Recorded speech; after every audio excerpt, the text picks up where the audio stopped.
Hi everyone! Welcome to my newest YouTube video. Today I'm going to show you how I make really small chocolate chip cookies out of polymer clay. So let's get started.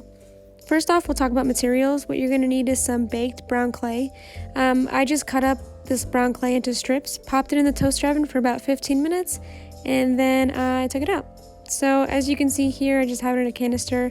I did this about 2 months ago when I started polymer clay. It was for this project right here. It's just a giant chocolate chip cookie with a cat on top. It was meant to be a charm, but it just turned out way too big.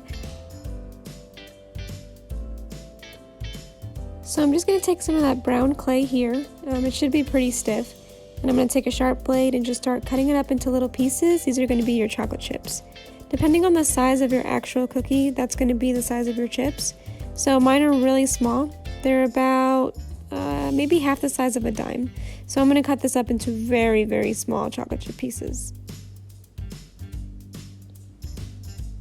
Fair warning here, as you're cutting up these little pieces, they will start to fly off of your table.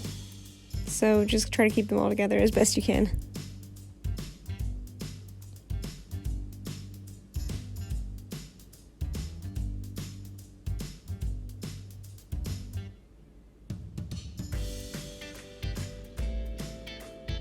So once you have that all done, you just put them in a pile. I'm going to move some over here that I had earlier. And I'm just going to put them in a nice, neat pile.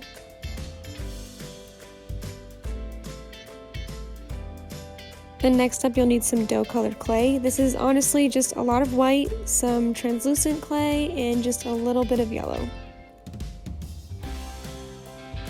So the next step is you're just going to make them into really small balls. And then you're just going to flatten it out gently. Don't flatten it out too much, and just put as many chips as you can on there. The reason why I say as many as you can is because a lot of them will fall off when you start to mix the chips in. But make sure you get some chips on the back end too, just so that way you don't have a bunch of chips on one side of your cookie. So once you have all the chips on your actual dough clay, you're just going to mix them in together. So just mix it in as best as you possibly can. Some of the pieces might be a little sharp, so just be careful with that. So as you can see, it's slowly starting to look like actual raw cookie dough, which is exactly what you want. So once you're happy with it, you're just gonna move this to the side.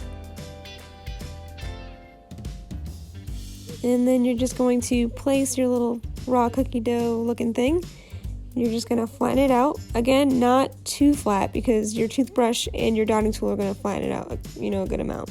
So I'm just gonna zoom in here. Sorry for the shaky camera. Okay, so just make sure that it's round enough to look like a cookie. And I'm going to take my dotting tool. This one's pretty small. And I'm just going to kind of do a partial rim around the outer edge of the cookie. Usually when these things start to melt in the oven and bake, they flatten out around the edges, and then the center kind of stays pretty bulky where a lot of the cookie dough is. So don't flatten out too much and don't make it too uniform. Just try to get the texture going. Keep it pretty circular. Make sure to add a bit of texture in the center too, but not too much.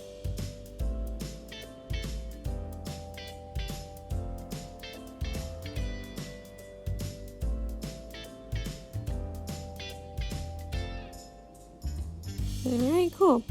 So once you're satisfied with the texture that you have going with your dotting tool, I just take my trusty toothbrush here, and then I just start dabbing it gently on the dough. I don't want to flatten it out too much. I do want to keep the general shape that the dotting tools allowed me to have. And you can use a toothbrush to keep it circular.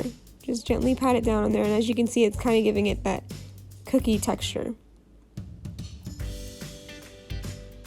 And then you can always add some chips afterwards if you think there's not enough on there.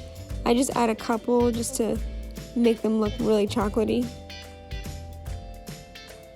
Just be really careful not to flatten out the cookie again. You don't want it too flat.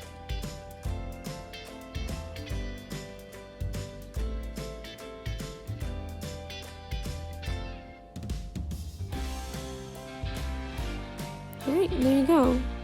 It should look like a cookie. It just doesn't have the right coloring yet. The back side, I usually don't add texture if it's this small. When you put cookies in the toaster, sorry, not toaster. When you pop them into the oven, the bottom usually just stays pretty flat because you put it on like aluminum foil or something. So that's fine, I just leave them like that. So now I'm going to take some chalk pastel. This is a mixture that I created. It's honestly just some yellow, orange, and some brown. I just mixed a bunch of it together and I got this kind of golden brownish color. And so this is what I use for the cookies. So I have this designated makeup brush that I use, and I will show you in a second. I'm going to put that cookie down, pat it down a bit. And so this is the brush I use. I think it's just like an eyeliner makeup brush. So I just dump this into the chalk pastel, and I try to get as much off as I possibly can, though as you can see in a second, I did put a lot on there at once. Try to get as much off as possible, more than I did, because this looks like the cookie's just like super baked. And it turns out to look fine, but I like to have a bit more control over how much chalk pastel is on the actual clay. So when a cookie bakes, it bakes on the outside the most. So I kind of leave the center a bit of that doughy color, but not too much. And then I just make the outside look like they got baked really well. So again, I just flip the cookie over and I do the same. I just kind of dab it with the chalk pastel so it looks baked on the bottom. Feel free to go a little crazy here on the back of the cookie. Usually when cookies are finished baking, the bottom is like a nice toasty brown. And then the reason why I put it on my fingers is to give the cookie a little bit of cushion, so that way it doesn't lose a lot of its texture. And that's really important. Alright, and once you have your cookie all colored up, it should look like an actual cookie. Then I just baked mine for about 15 minutes at 250, and now I have a bunch of little cookies. And you can also use this same technique to make larger cookie charms, as you can see here. So yeah, everyone, this is it. I hope it was comprehensive, and just thank you for watching my videos and for the continued support. Also, don't forget to like and subscribe for more videos. Have a great day, guys.